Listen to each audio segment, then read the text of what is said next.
Iran America യുദ്ധം കൊടുമ്പിരികൊണ്ടിരിക്കുകയാണ്. Saudi അറേബ്യയിലുള്ള അമേരിക്കയുടെ വ്യോമസേനാ താവളം ഇറാൻ തകർത്ത് തരിപ്പണമാക്കി എന്ന വാർത്ത കേട്ടാണ് ലോകം ഉണർന്നത് തന്നെ. ഇതിനുള്ള തിരിച്ചടിക്ക് തയ്യാറാണെന്ന് അമേരിക്കൻ പ്രതിരോധ മന്ത്രാലയം അറിയിച്ചിട്ടുണ്ട്. അമേരിക്കയിൽ നിന്നുള്ള തിരിച്ചടി സംബന്ധിച്ച വാർത്തകൾക്കായി ലോകം കാത്തിരുന്നെങ്കിലും വന്നത് മറ്റൊരു റിപ്പോർട്ടാണ്. യുദ്ധവുമായി ഒരു ബന്ധവുമില്ലാത്ത നോർത്ത് കൊറിയയുടെ മിസൈൽ പരീക്ഷണം അമേരിക്കയുടെ ഉറക്കം കെടുത്തിയിരിക്കുകയാണ്.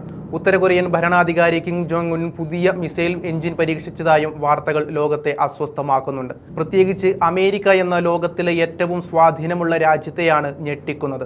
നോർത്ത് കൊറിയയുടെ തന്ത്രപ്രധാനമായ സൈനിക ശേഷി വർദ്ധിപ്പിക്കുന്നതിന്റെ ഭാഗമായി അത്യാധുനിക മിസൈൽ പരീക്ഷണമാണ് കിം ജോങ് ഉൻ നടത്തിയത്. പുതിയ മിസൈൽ പരീക്ഷണങ്ങൾക്ക് ശേഷം കിം ജോങ് ഉൻ രാജ്യത്തെ പ്രശംസിച്ച് അഭിസംബോധന ചെയ്തതായും റിപ്പോർട്ടുകൾ വരുന്നുണ്ട്. കൊറിയൻ സെൻട്രൽ ന്യൂസ് ഏജൻസിയാണ് വിവരങ്ങൾ റിപ്പോർട്ട് ചെയ്തത്.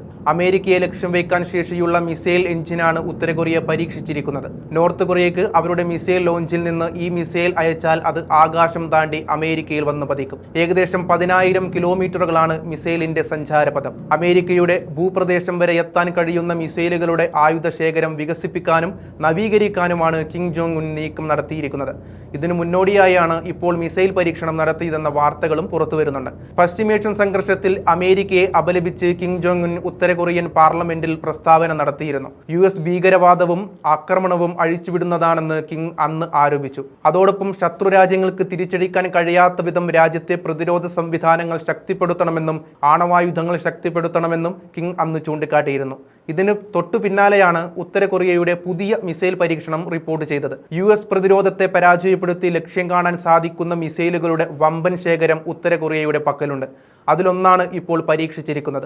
പശ്ചിമേഷ്യൻ സംഘർഷത്തിൽ ഇറാന് പരസ്യമായി പിന്തുണ പ്രഖ്യാപിച്ച ചുരുക്കം ചില രാജ്യങ്ങളിലൊന്നാണ് നോർത്ത് കൊറിയ. ഇറാന് നേരെ അമേരിക്കയും ഇസ്രയേലും നടത്തിയ ആക്രമണം നിയമവിരുദ്ധമാണെന്നും അപലപിക്കുന്നുവെന്നും വിളിച്ചു പറഞ്ഞ ഉത്തര കൊറിയ തങ്ങളുടെ നിലപാട് ആഴ്ചകൾക്ക് മുൻപ് തന്നെ പരസ്യമാക്കിയിരുന്നു. മുജ്തബ ഖമേനിയെ പുതിയ പരമോന്നത നേതാവായി തെരഞ്ഞെടുത്ത ഇറാന്റെ തീരുമാനത്തെ ബഹുമാനിക്കുന്നുവെന്ന് ഉത്തര കൊറിയൻ വിദേശകാര്യ മന്ത്രാലയ വക്താവിനെ ഉദ്ധരിച്ച് ഔദ്യോഗിക വാർത്താ ഏജൻസിയായ KCNA റിപ്പോർട്ട് ചെയ്തിരുന്നു. ഇറാനിയൻ ജനതയുടെ അവകാശത്തെയും തീരുമാനത്തെയും ബഹുമാനിക്കുന്നു.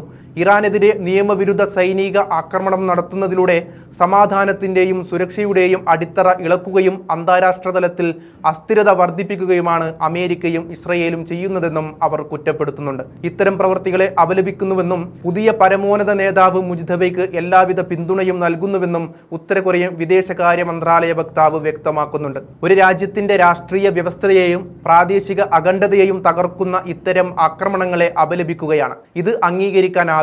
ലോകം മുഴുവൻ ഇതിനെ തള്ളിക്കളയണമെന്നും ഉത്തര കൊറിയ പറയുന്നുണ്ട്.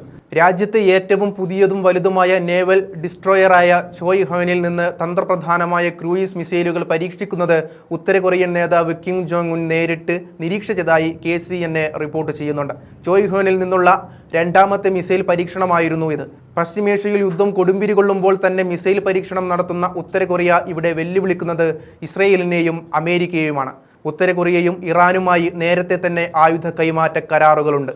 ഉത്തര കൊറിയ ഉപയോഗിക്കുന്ന എണ്ണയിൽ ഏറിയ പങ്കും ഇറാനിൽ നിന്നുള്ളതാണ്. കരമാർഗം ചൈന വഴിയാണ് ഇറാനിൽ നിന്നുള്ള എണ്ണ കൊറിയയിലെത്തുന്നത്. ഇതിനു പുറമെ അറബിക്കടൽ വഴി ബംഗാൾ ഉൾക്കടൽ കടന്നും ഇറാനിലെ എണ്ണ ഉത്തര കൊറിയയിലെത്തുന്നുണ്ട്. അതുകൊണ്ട് ഇറാന്റെ പരമാധികാരം തകരാതെ നോക്കേണ്ടത് ഉത്തര കൊറിയയുടെ ആവശ്യമാണെന്നും തിരിച്ചറിയേണ്ടതുണ്ട്.